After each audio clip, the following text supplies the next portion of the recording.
une histoire assez incroyable, hein, parce que vous êtes un autodidacte et vous avez longtemps navigué avec Éric Tabarly, avec ce rêve toujours qui était de faire voler les bateaux.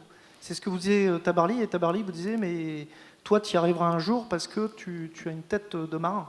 C'est-à-dire tu es un petit peu cabochard, comme on dit. Oui, en quelque sorte. Bonjour à tous. Merci au Point Futurapolis de nous accueillir. Seul, on ne fait pas grand-chose dans la vie. Donc ce bel hydroptère que vous avez vu sur les images, avec lequel on a battu en 2009 le record mondial de vitesse à la voile, je l'ai développé avec une équipe. Donc, en particulier Boris Pratt, qui est ingénieur chez Airbus, qui a pris sa retraite et qui a la gentillesse de nous aider depuis une dizaine d'années. Donc ensemble, on a battu le record mondial de vitesse à la voile. Il y avait à bord donc, des véliplanchistes comme Anders Bringdahl, que vous avez vu à près de 100 à l'heure sur sa planche à voile, qui est aujourd'hui à Tokyo, parce qu'on a beaucoup de demandes aux États-Unis et en Asie. Voilà, donc sur cette image, vous avez donc les initiatrices, parce que c'est une idée que j'ai eue en arrivant à Hawaï il y a un an. Voilà, donc ce sont mes 3 filles qui m'ont dit « Papa, rends-toi utile pour la collectivité, essaie de permettre à tout le monde de voler dans les grandes villes parce qu'elles sont complètement congestionnées. » Alors, je vous en parlerai un peu plus tard. On y reviendra après. Juste, vous êtes aussi, parce que vous étiez dans l'actualité récemment, avec ces navettes incroyables hein, qui s'appellent les Sea Bubble. Hein, donc, est-ce que vous pouvez nous dire en un mot, on va revenir après là-dessus, qui sont des navettes électriques hein, sur le... C'est ça, en fait, cette technologie de l'hydroptère, on avait décidé de la partager. Parce qu'aujourd'hui, quand mes 3 enfants m'ont dit « Papa, rends-toi utile pour la collectivité », l'une d'entre elles vit aux États-Unis, la deuxième à Londres, la troisième à Paris, nous a dit « Nous, on étouffe dans les villes. Donc, est-ce que tu peux permettre à tout le monde de voler sur un mode zéro bruit, zéro vague et voilà, zéro pollution ?» Donc, j'ai pris mon cahier Clairefontaine, mon crayon, et il y a un an, j'ai décidé ces Sea Bubble. J'en ai parlé à Henri Sédou, qui le premier m'a dit « Mais écoute, tu as encore raison avant les autres ». Donc j'ai rappelé mes fidèles de l'aéronautique, de Dassault et d'Airbus, et ensemble, on a développé des prototypes qui fonctionnent parfaitement. Dans un mois, on navigue sur un prototype à l'échelle 1, voilà, qu'on aura plaisir à partager. Et c'est vrai qu'aujourd'hui, cette problématique, on la retrouve dans le monde entier. Donc on verra, hein, peut-être que bientôt sur la Garonne, hein, qui est toute proche, on aura plein de petites navettes fluviales. Mais juste avant de revenir à ça, je voudrais quand même qu'on donnait la parole assez longuement à Anne Kéméré, parce que Anne Kéméré, vous la connaissez peut-être pas, parce qu'elle est assez discrète, mais c'est une grande exploratrice française. Et bon, je crois que vous avez traversé l'Atlantique à la rame, vous avez fait au Point un kiteboat, vous avez traversé aussi beaucoup de mers avec, et vous avez été la première, je crois, enfin vous allez nous préciser tout ça, et surtout vous partez bientôt là, au pôle en kayak, toute seule. Donc est-ce que vous pouvez nous raconter un peu cette aventure avant qu'on parle d'économie avec Monsieur Moncani de Saint-Aignan? Alors, bonjour à tous. Un tout petit rectificatif, je suis une navigatrice bretonne. J'y tiens. Voilà, c'est fait. Donc, oui, alors j'ai navigué sur des bateaux innovants d'une certaine façon. Alors ce sont toujours des bateaux petits, puisque mes bateaux ont en général une taille entre 5,50 m et 6 mètres grand maximum. Les 2 premiers ont été des bateaux d'aviron, puisque j'ai entre autres réalisé la traversée de l'Atlantique à l'aviron des Canaries aux Antilles. Et puis, une fois que ça a été fait, mon rêve, parce que j'étais enfant lorsque Gérard d'Aboville est arrivé à Brest en 1980, et mon rêve, c'était de relier les États-Unis à la Bretagne. Et c'est un rêve que j'ai pu réaliser, puisque après cette traversée par la route des Alizés, en 2004, je suis partie de New York pour rejoindre Ouessant, l'île de Ouessant, qui était ma première terre bretonne, après 87 jours de mer en solitaire. Donc c'est vrai que ça a été un beau parcours. Et lorsque je suis arrivée en 87 jours, l'architecte, puisque comme tu le disais très bien Alain, tout seul on va nulle part, et des projets comme ça, même si dans la lumière on a l'impression d'être solitaire, puisque le moment de traversée et mes moments de traversée ont toujours été solitaires, le travail à terre, qui représente bien plus que le moment en mer, hein, puisque c'est en général 2-3 ans de travail pour 3 mois de traversée. Le travail se fait grâce à des tas de gens, dont l'architecte évidemment, puisque c'est entre ses mains que je remets ma vie. Et l'architecte qui était Marc Génisti, à mon arrivée après 87 jours, me dit franchement, 87 jours pour traverser l'Atlantique, alors qu'aujourd'hui on parle de records et que les records n'arrêtent pas de se battre, c'est ridicule. Donc, paf, je prends une grosse claque. Et il me dit, pendant que tu traversais et que tu prenais ton temps, j'ai eu l'idée de dessiner un bateau qui ne sera pas plus long que ton rameur, donc 5,50 m, mais au lieu d'être propulsé avec tes bras, on va le propulser avec une aile de kite. Et du coup, lui me dit, moi, je me sens tout à fait capable de le construire. Par contre, j'ai pas du tout envie de partir dans ce genre d'aventure. Donc, est-ce que toi, ça te tente ? Moi, je ne sais pas construire des bateaux, mais j'aime bien les piloter. Donc, je lui ai dit, bingo, ça me plaît bien. Et c'est comme ça que je suis partie en 2006 sur cette première traversée de ce petit bateau qui était propulsé uniquement avec une aile de kite. Alors, à la différence d'un cerf-volant, hein, le kite, c'est une aile qui est pilotable, c'est-à-dire qu'il faut qu'elle soit toujours en mouvement. Et elle permet quand même, à la différence d'un cerf-volant qui va naviguer sur du portant essentiellement, c'est-à-dire sur du vent qui vient de derrière, elle permet quand même d'avoir une petite tactique puisqu'on peut le tirer des bords et dessiner une route qui va, entre autres, éviter de grosses dépressions ou de grands calmes. Donc cette traversée-là, elle a été effectuée en 55 jours. C'était pas top non plus, mais c'était pas mal quand même. Et c'est suite à ça que je suis repartie sur le Pacifique, parce que quand on est breton et qu'on a beaucoup navigué en Atlantique, on a quand même envie d'aller voir ce qui se passe de l'autre côté.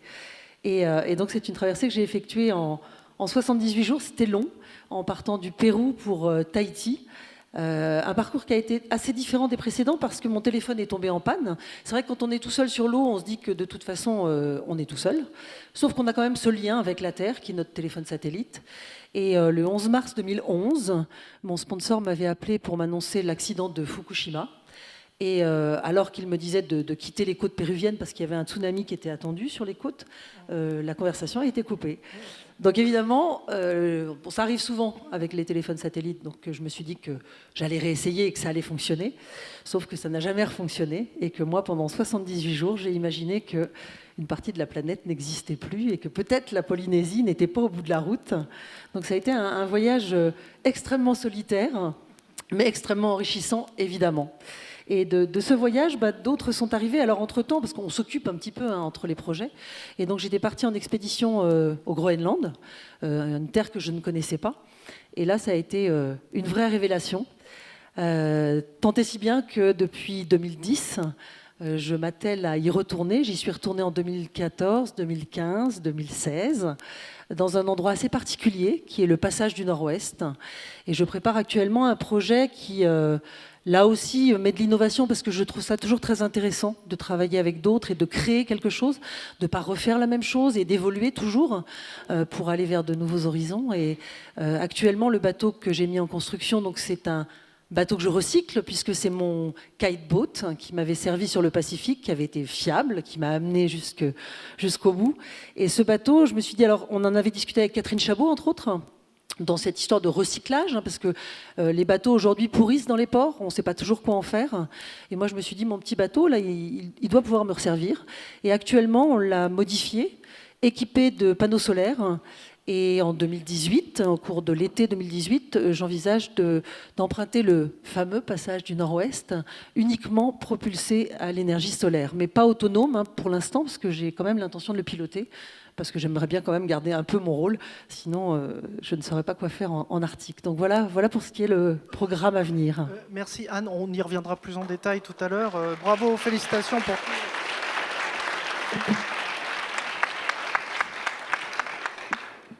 Je pense que peut-être que Alain Thébault viendra vous aider dans cette aventure, on ne sait jamais, puisque vous pouvez trouver des points de convergence. On verra tout à l'heure. Je voudrais juste qu'on fasse un point avec, puisque nous avons la chance d'avoir le président du cluster maritime, donc qui unit un peu toutes les forces vives de la mer. Et est-ce que vous pouvez nous dire déjà qu'est-ce que ça représente l'économie maritime, puisqu'on a devant nous de l'or bleu un peu sous-exploité? Oui, merci. D'abord, merci de m'avoir invité, parce qu'en m'ayant invité, ça va être très court. Vous me permettez de concrétiser une vraie volonté que j'ai. Vous êtes marin aussi. Oui, je suis marin aussi, oui, accessoirement. Mais là, je suis en tant que président du cluster. Et donc, de concrétiser une vraie volonté, c'est-à-dire de parler d'économie maritime ailleurs que dans les villes portuaires. et Toulouse n'étant pas encore une ville portuaire, ça me permet de le faire. Et puis, et donc, je vais vous parler un petit peu d'économie maritime, ce qui n'est pas très facile de passer après Anne, mais on va essayer de vous faire rêver un peu avec ce fameux or bleu. Alors aujourd'hui, l'économie maritime française, c'est en emploi direct 300 000 emplois et en chiffre d'affaires à peu près 70 milliards d'euros.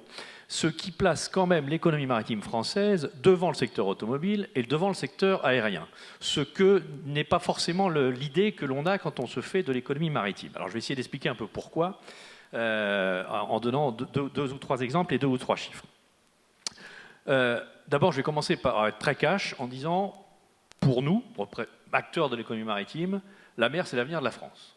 Et je pense que mes camarades ici ne me détromperont pas. Alors, c'est l'avenir de la France sous plein d'aspects. Très récemment, un organisme aussi sérieux que l'OCDE a sorti un rapport qui estime qu'aujourd'hui, l'économie maritime mondiale est de 1 500 milliards de dollars et qu'en 2030, c'est-à-dire demain, ça sera 3 000 milliards de dollars et à peu près, donc ça double. Donc si on fait un rapide calcul en se disant que la France, avec tous les atouts que je vais essayer de détailler très très rapidement, fait pareil, non seulement on arrive rapidement à 1 million d'emplois et on arrive rapidement à peu près à 150 milliards d'euros de chiffre d'affaires. Donc on voit qu'on a un potentiel absolument énorme. Alors pourquoi on a un potentiel ? Ce potentiel, parce que vous l'avez dit, je vais me permettre de redresser un peu le terme que vous avez employé. Vous avez dit la France est la 2e puissance maritime au monde. Je vous dirais la France est la 2e impuissance maritime au monde. Mais la France a le 2e espace maritime sous sa souveraineté au monde, devant les États-Unis, plus de 11 millions de kilomètres carrés. Donc on a un terrain de jeu formidable. Il est à nous, il est à la France, il est sous souveraineté française. Ça nous donne des droits, mais ça nous donne aussi des devoirs, notamment celui de le protéger. Ensuite, la France a des pépites, des acteurs, des leaders mondiaux dans tous les compartiments de l'économie maritime. Y compris ici. Y compris ici. Tout le monde ne sait pas, dans la région, évidemment, il y a une forte présence maritime. Tout à fait, il y a une forte présence d'entreprises travaillant pour le maritime ou dans le maritime. Et ce que vous avez vu là, ou ce que vient de dire Anne, c'est-à-dire que la course au large, ou ce qu'on appelle, peut-être d'un terme un peu trop générique, la voile au large de la plaisance, c'est une source d'innovation absolument inestimable. Ce sont les premiers bateaux qui ont volé. Les autres bateaux, ils n'ont jamais volé encore. Les kites, bientôt, dans quelques années, les cargos, les navires, ceux que j'ai commandés, moi, quand j'étais marin, vous l'avez dit, seront tractés en partie par des kites. Et il y a déjà CMA-CGM, c'est juste le 3e armateur mondial en termes de conteneurs, qui a signé un partenariat pour développer ce système de propulsion auxiliaire alternative dans le but de réduire la consommation de fuel et les gaz à effet de serre. Donc, voilà, j'ai brossé évidemment très très rapidement. On a le terrain de jeu, on a les joueurs. Donc maintenant, il suffit juste de les entraîner pour qu'ils deviennent aussi bons que d'autres pays qui, eux, sont beaucoup plus agressifs en termes de soutien et de financement de leur politique maritime. Et c'est tout le combat du cluster maritime français. Vous en avez parlé tout à l'heure, les élections présidentielles arrivent, et je peux vous dire que quasiment tous les jours, avec mon bâton de pèlerin, je vais convaincre les candidats qu'il est important de considérer que l'économie maritime sera le levier de croissance de demain. Est-ce que vous pouvez avant de passer la parole à Alain Thébault, est-ce que vous pouvez juste nous dire quels sont les gisements il y a beaucoup de produits dans la mer qui sont des produits pour l'innovation de demain. Par exemple, dans les portables, je crois qu'on a beaucoup de matériaux qui sont utilisés et qui sont, que la France a un accès direct à ces matériaux un peu sous-utilisés, non ? Tout à fait. Alors, c'est pas moi qui vais vous le dire. C'est la Commission européenne. Bon, je sais bien que la Commission européenne n'a pas toujours, reçoit pas toujours les applaudissements du public, mais en 2012 a été lancé le programme Blue Growth, croissance bleue, et ils ont identifié 5 secteurs qui sont, aux yeux des institutions européennes, les secteurs qui permettront de développer l'économie maritime européenne, donc française par définition, puisque nous sommes le premier pays en termes, là, effectivement, de possibilités. Le premier secteur, c'est les énergies marines renouvelables. Alors, elles sont très diverses, je ne vais pas rentrer dedans. Le deuxième secteur, c'est tout ce qui est biotechnologie, bioressources. Le troisième secteur, c'est tout ce qui est les minerais des grands fonds, donc les minerais qui sont au fond de la mer. Le quatrième secteur, ce sont tout ce qui est le tourisme. Et le cinquième secteur, je l'ai oublié, mais il va me revenir. Bon, bah alors écoutez, pendant que vous réfléchissez, on va passer la parole à Alain Thébault et Boris Pratt. Donc, est-ce que vous pouvez nous expliquer alors, ce formidable projet qui est... Bon, il y a eu l'hydroptère, enfin, et surtout maintenant, il y a ces navettes électriques qui ont été fortement popularisées par Emmanuel Macron qui était là hier. Et donc, est-ce que vous pouvez nous raconter un peu ce projet qui est de plus en plus avancé, quoi? Oui, merci. Donc, sur la genèse, c'est très simple. Il y a un temps pour tout dans la vie. Et c'est vrai qu'avec Anders Brindal, mon associé, on a eu beaucoup de plaisir à développer l'hydroptère. On s'est crashé à 4 reprises. En 2008, on a chaviré très violemment à 56 nœuds, un peu plus de 100 à l'heure. Et en 2009, on a battu le record mondial de vitesse à la voile grâce aux dopapés de l'aéronautique qui ont dimensionné un bateau très solide. Voilà. Et puis en traversant en juin dernier, je me suis dit quand même, il faudrait pouvoir partager avec le plus grand nombre à la fois cette sensation de tapis volant et le fait de pouvoir faire voler des bulles dans les villes qui sont aujourd'hui toutes congestionnées. La problématique est la même, là on revient des États-Unis. Sur l'Hudson River, on a une précommande de 1000 Sea Bubbles. Pourquoi ? Parce que les humains, ils ont développé les grandes villes sur des fleuves, sur des baies, sur des lacs, et ils ont délaissé les plans d'eau pour congestionner les berges. Donc ça, c'est une problématique qu'on retrouve partout. Donc j'ai rappelé mon équipe d'ingénieurs de l'hydroptère. Boris vous expliquait tout ça. On s'est dit, bon, il va falloir faire voler tout le monde. Voilà, Boris, tu peux peut-être en parler. Oh, en parler, c'est rapide.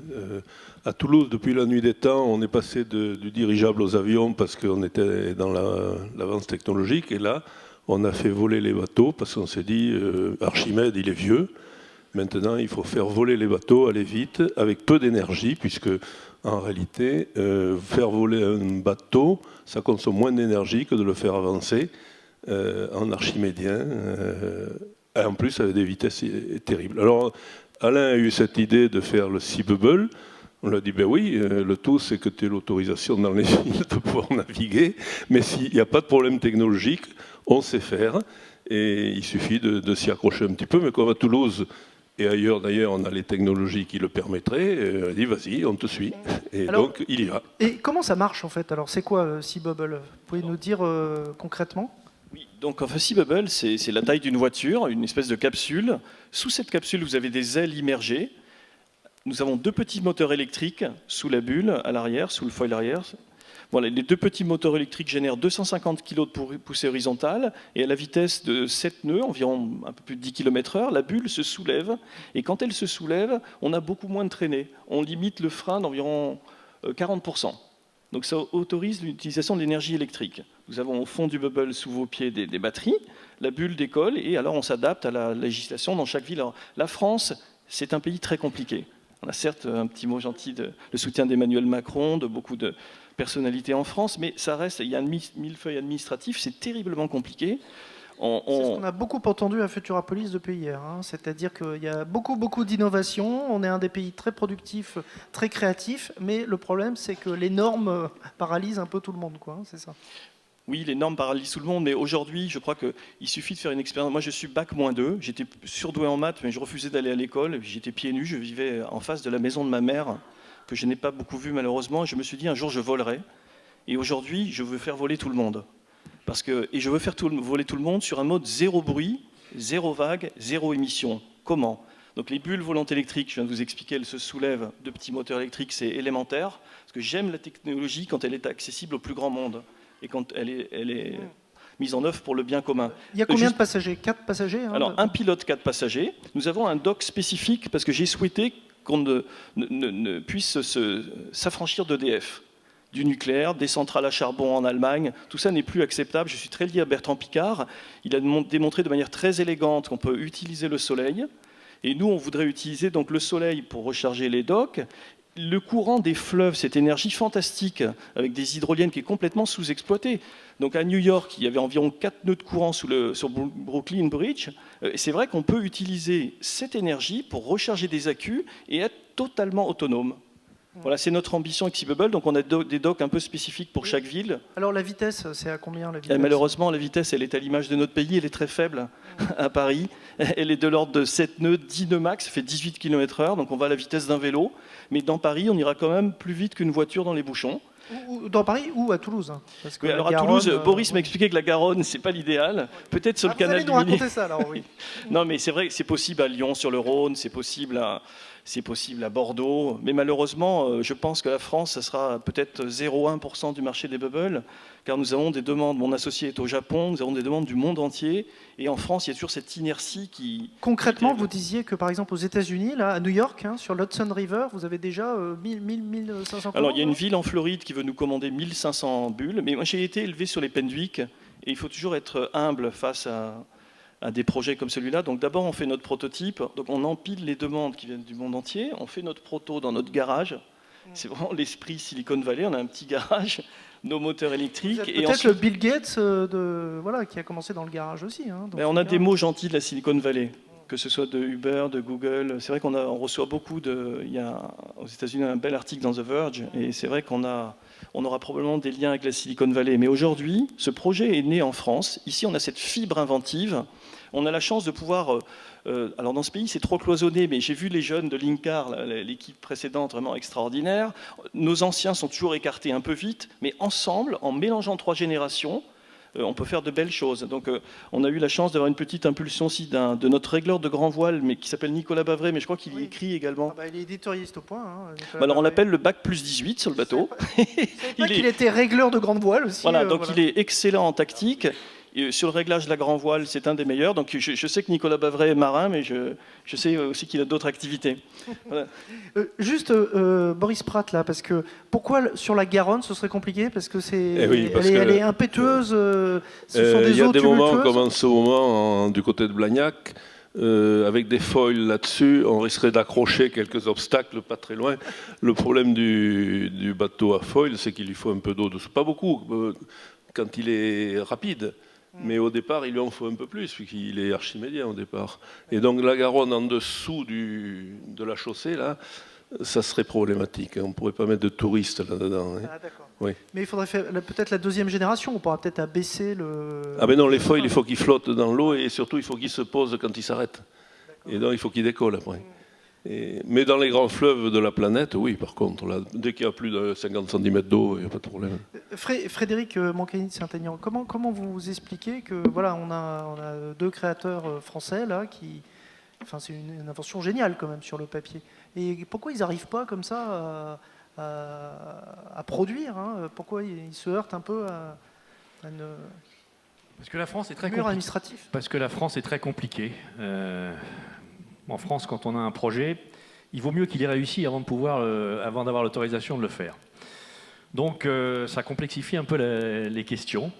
Mais je pense que comme disait Alain, si on s'y met tous, les générations, et vraiment moi aussi j'ai été bluffé par l'exposé là, qui nous a été fait pour Linkar, si on s'y met tous, les générations, mais si on s'y met tous aussi les différents acteurs, parce qu'il ne faut pas dire il y a les acteurs de l'économie maritime, il y a les acteurs de la santé, il y a les acteurs de la pharmacie, etc.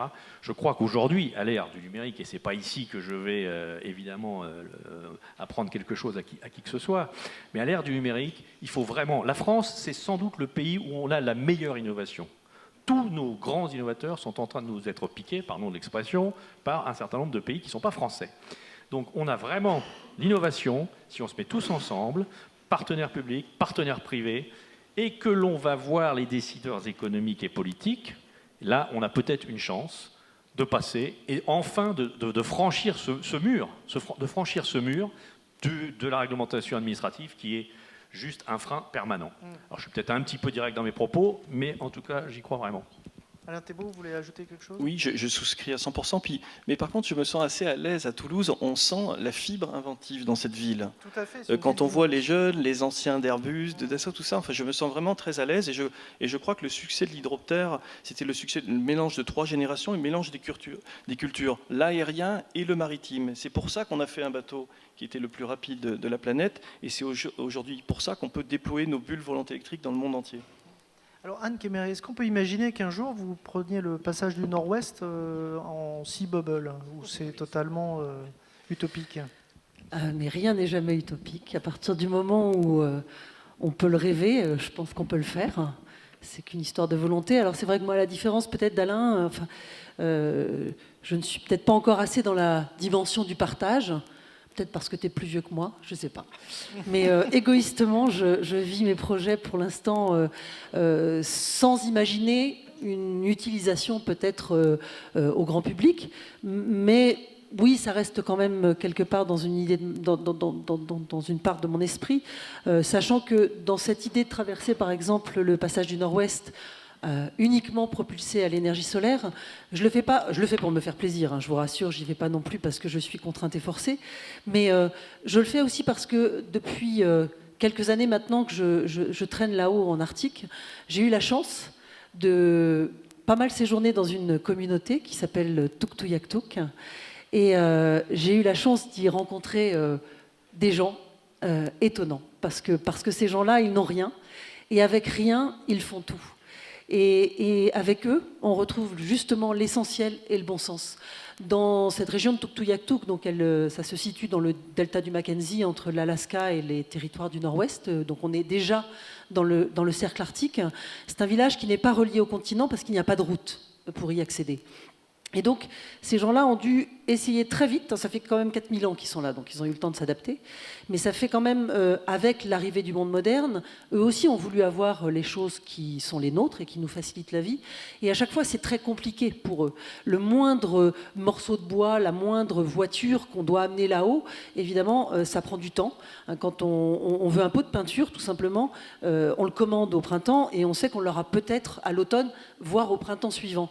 Donc là-bas, il y a un dicton qui est assez génial et qui dit « Seuls les glaces et le temps sont maîtres ». Et quand on entend ça, au départ, on se dit « Tiens, c'est joli, c'est poétique. » Et puis quand on vit là-bas, parce que j'y ai séjourné sur des longs moments, j'avais vraiment envie de découvrir un petit peu ce mode de vie, je me suis rendu compte que voilà, c'est ça aussi, c'est ce retour à l'essentiel qui est important. Et à travers les projets qu'on mène aujourd'hui, de ce que j'ai pu entendre tout à l'heure, de ce que j'entends avec le Sea Bubble, on est dans cette espèce de mariage heureux entre la tradition, qui est importante, qui sont les bases sur lesquelles on s'appuie, et puis ce futur qu'on dessine ou qui n'existe pas encore. Et là-haut, justement en Arctique, on se trouve avec ces traditions anciennes qui ont bien du mal à survivre, mais qui survivent quand même, et cette volonté de continuer à rester autonome. Et dans cette autonomie, il y a quelques projets solaires. On a du mal à imaginer que l'Arctique puisse développer des projets solaires parce qu'on se dit, tiens, en Arctique, mais il fait nuit tout le temps. Non, il fait nuit une partie de l'année. Mais le reste, il fait très jour, même jour toute l'année. Enfin, tout le mois de juillet et août sont des journées très ensoleillées. Et donc, les petits projets solaires qui se développent, je me suis rendu compte que personne n'en parlait parce que les gens là-haut, ils parlent, mais personne ne les entend. Et je me suis dit, tiens, peut-être que ce petit bateau, parce que je le souhaite petit et parce que justement un petit bateau est peut-être plus facilement compréhensible pour les gens, pour être un joli fédérateur, pour raconter l'histoire de ce qui se passe là-haut en Arctique, parce que ce qui se passe là-haut, automatiquement, va avoir des répercussions sur ce qui se passe chez nous un peu plus bas. D'accord. Et voilà. Anne, est-ce que juste vous pouvez nous, avant de prendre des questions dans la salle, parce que je pense qu'il y en a beaucoup, est-ce que vous pouvez nous faire vivre de l'intérieur un peu ce que vous êtes en train de vivre, le projet que vous êtes en train de monter là, comment ça se passe, comment vous montez ça? Oui, là vous êtes en plus la période un peu difficile, là, j'imagine. Oui, bah, c'est toujours compliqué, mais je pense que là-dessus on est tous d'accord. Mais quels que soient les projets, c'est vrai qu'il y a l'idée, c'est déjà une chose, mais on en a tous. Et puis après, il y a la volonté de retrousser les manches ou pas. Et quand on a eu l'habitude de monter des projets, on sait très bien par quoi on va passer, c'est-à-dire la galère. On ne peut pas être au chantier, puisque là mon bateau est actuellement au chantier. C'est difficile d'être au chantier, surtout qu'il est en Bretagne et que quand on veut aller de Bretagne jusqu'à Toulouse par exemple, ça nous prend une journée. Et donc c'est toujours très compliqué ce cheminement qui va être de convaincre, parce que convaincre des gens c'est facile, mais convaincre d'éventuels partenaires de se lancer dans l'aventure avec nous en leur disant que non, il n'y a aucune garantie. Combien de fois on m'a demandé, mais est-ce que vous pouvez nous assurer que le risque zéro sera bien le cœur de votre projet? le risque zéro, il n'existe pas nulle part. Et c'est ça qui fait, je pense, la magie de l'aventure, c'est qu'on est tous embarqués dans un même bateau, et c'est le cas de le dire. On a tous un objectif commun, qui est d'arriver, alors moi en l'occurrence c'est le passage du Nord-Ouest, soit ce sera de parcourir tous les fleuves de France et de Navarre avec le Sea Bubble, mais nos objectifs sont tous les mêmes. Après, le cheminement, il est long, mais la patience permet aussi, je pense, la maturation d'un projet, et ça permet aussi de tester parfois ses motivations, à savoir est-ce qu'on baisse les bras ou pas. Et donc j'en suis là aujourd'hui. C'est compliqué parce qu'on est en période d'élection, comme on disait. Donc c'est vrai que les entreprises sont un petit peu, comment on va dire, à la couleur de l'Arctique en ce mois de novembre, moins 40, moins 50. Mais voilà, je vais continuer à me battre. Et de toute façon, le bateau, il existe. Il est en train d'exister. Parfois, on se met un petit peu en danger financièrement, mais voilà, ce sont des choix de vie qu'on a pris et c'est pas très grave. Bon, peut-être que dans la salle, il y a des gens qui vont venir vous voir après pour vous. Alors là, voilà. surtout, n'hésitez pas. N'hésitez pas, je suis votre femme. Anne, juste par curiosité, la vie à bord, ça se passe comment? Parce que quand vous avez raconté votre expérience inouïe, là où vous pensiez que la moitié de la Terre avait disparu. Enfin, comment vous faites là dans un espace aussi confiné Alors, je pense que les côtes terrestres deviennent complètement en dehors de notre mode de vie quand on est en mer. C'est un autre monde. Je pense que c'est pas très différent lorsque ces trois Américains ont été sur la Lune.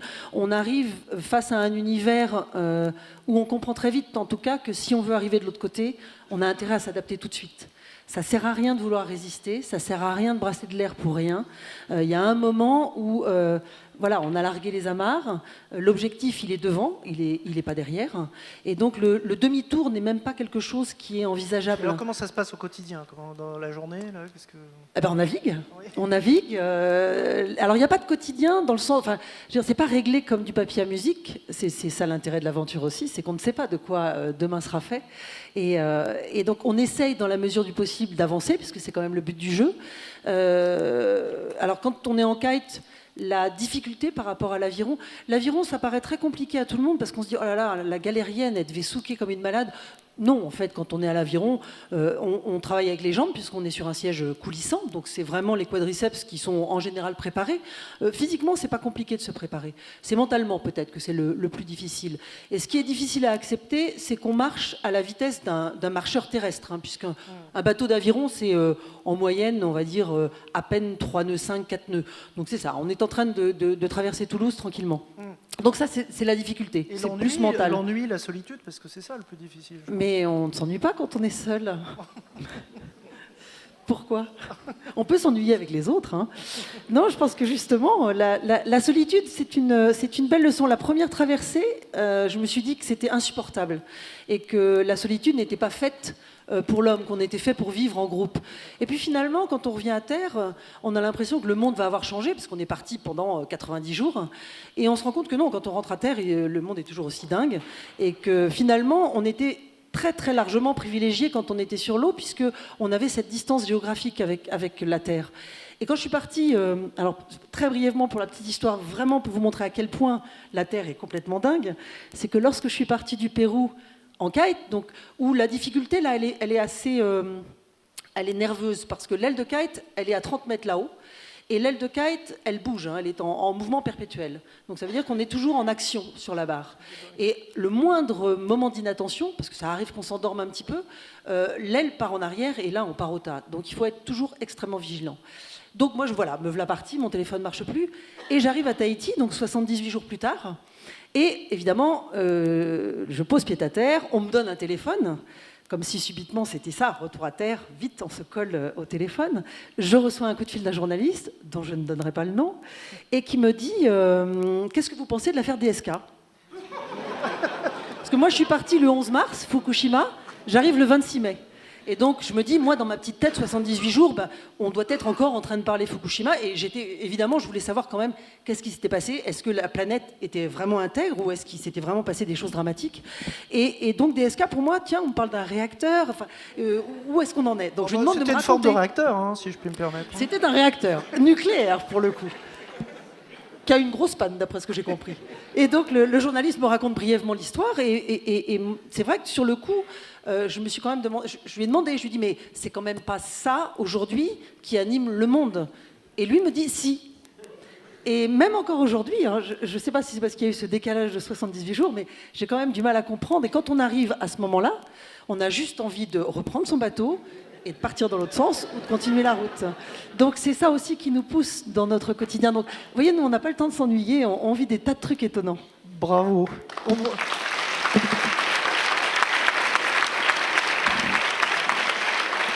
Alors, on va essayer de prendre quelques questions. Est-ce qu'il... Allez, n'ayez pas peur de vous jeter à l'eau, hein, c'est le cas de le dire.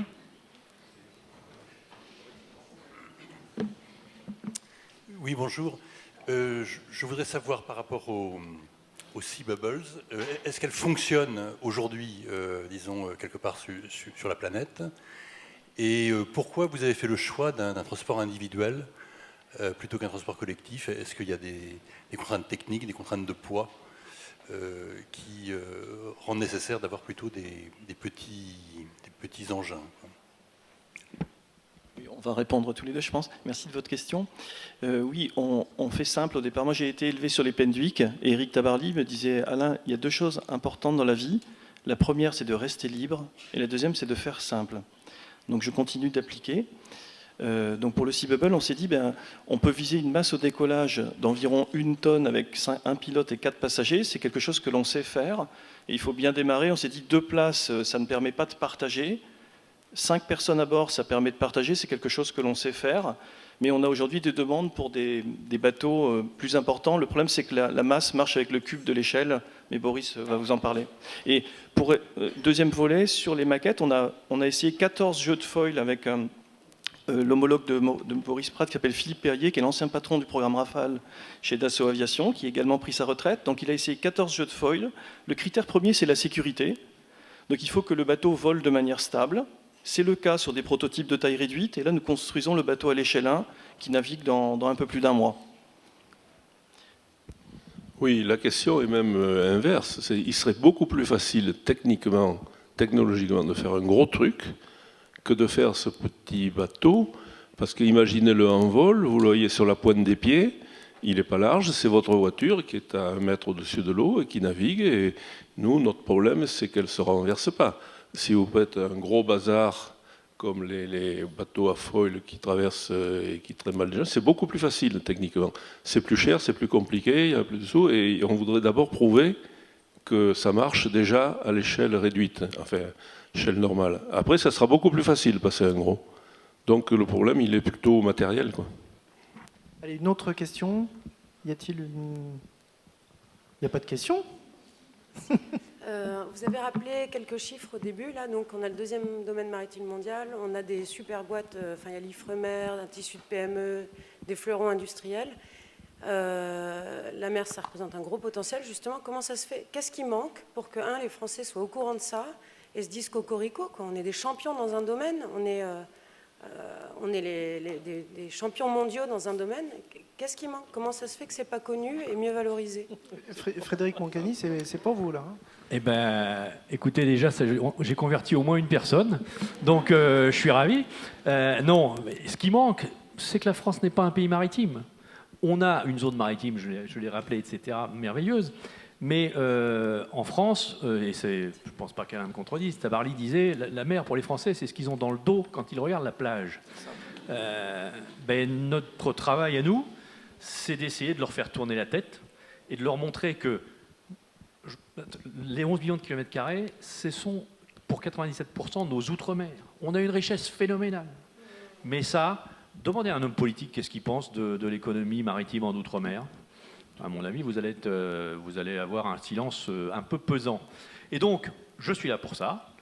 On est plusieurs et on va y aller. Et peut-être pas l'année prochaine, mais dans quelques années, on sera tous convaincus que l'économie maritime aura sauvé le pays. Y a-t-il une autre question? Dernière question? Non? Bon, écoutez, surtout les meilleurs ambassadeurs sont là pour la mer, puisque vous nous faites rêver. Donc, Alain Thébault, je voulais vous donner la parole pour une brève conclusion. Et ensuite, Anne Kéméré, puisque est-ce que vous pouvez nous faire encore rêver avec vos aventures? Oui, la conclusion, écoutez, c'est un peu le cœur de ce que je vous ai dit précédemment. C'est-à-dire qu'aujourd'hui, On a cette technologie qui permettrait de désenclaver les grandes villes. On a ces autoroutes urbaines qui sont à disposition. Et donc, il faut se réapproprier les fleuves et les cours d'eau du monde entier sur un mode zéro bruit, zéro vague, zéro émission pour les générations à venir. Parce que c'est vrai qu'aujourd'hui, on commence à voir ce réchauffement de la planète, mais ça sera dramatique dans une centaine d'années, dans 200 ans. Donc, je crois qu'il est le temps de prendre des mesures concrètes. Frédéric Moncani, juste quel est le vœu que vous auriez, vous, pour essayer de développer toute cette économie maritime ? Je ne vais pas me soustraire à votre question, je vais juste demander à Jules Verne de finir. Il disait « Le rêve d'hier, c'est le travail d'aujourd'hui et la réalité de demain ». Avec ça, on devrait y arriver. C'est très bien, on pourra le mettre sous le Futurapolis 6 de l'année prochaine. Je vous encourage. Anne, on peut vous souhaiter beaucoup de choses. Qu'est-ce qu'on peut faire pour vous ? Me laisser libre d'accomplir mes rêves déjà. Et puis, non, je pense que c'est un peu à chacun de nous, et pour vous répondre aussi, c'est à chacun de nous de porter justement et les rêves et les idées qu'on a et ne pas se laisser parfois freiner ou arrêter par de fausses excuses. Parce que je pense que oui, l'union fait la force. Une équipe peut être vraiment une force dans un projet quel qu'il soit, pas simplement un projet maritime, mais dans tous les projets maritimes, en tout cas, dans tout ce que je peux connaître d'avant et d'aujourd'hui, l'équipe, c'est encore ce qui nous permet d'aller au-delà de l'horizon. Donc, à chacun ses rêves. Merci à tous les quatre. J'ai trouvé ça passionnant.